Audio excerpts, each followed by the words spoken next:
Hey, Matt Morris, welcome to the Unemployed Millionaire Show. Coming to you with a quick tip that I actually learned from Tom Big Al Schreider. If you don't know Tom Schreider, he is a legend in the network marketing industry. One of the best. He's been around for, 40, 45 years.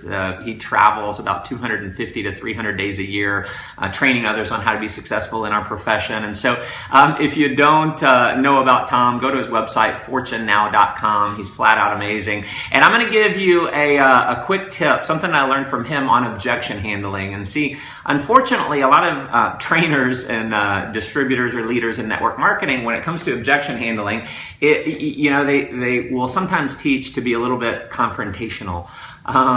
Maybe not intentionally, but it's just the way it comes across. And so what happens is, when your prospect says, I don't have the money for this, and if you go into, immediate confrontation, you want to go head to head with them, or I don't have the time, you want to go head to head with them, something that you can do to, alleviate that tension, because if you immediately start arguing with them, then they want to win the argument. They're going to be defensive. And so what you can do, just two simple words that you can use to neutralize that confrontation.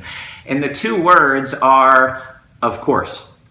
Okay, so when the objection comes up, you've showed them your presentation, the video's done or the presentation's done, and you ask them, so you're ready to get started? And they say, well, man, sounds great, but I don't have the money. And rather than saying, well, this is why you need to do it, and immediately being confrontive, if you want to neutralize it, I'm not saying you're not going to be confrontive at all, because sometimes you do have to make them aware of the situation a little bit, but they say, I don't have the money, you can immediately say, of course you don't have the money. As if, it's like, of course you don't have the money. That's why I'm talking to you about this. Don't you think that's a reason why you should do this? And then just shut up. One of the most powerful parts of the closing process is not talking. See, people need a little bit of time to process things in their mind, and if you don't allow them to process that in their mind, then you'll literally talk them out of it. You make it okay to, not enroll, basically, because, you don't allow your powerful point to sink in. And so someone says, I don't have the time. And obviously this, of course, objection handling process, those two words aren't going to work for every objection, but someone says, I don't have the time. You say, well, of course you don't have the time. That's why I'm talking to you about this. Don't you think that's why you should do something like this? And then you just smile and pause and wait. And, the old saying goes, the person who talks first loses.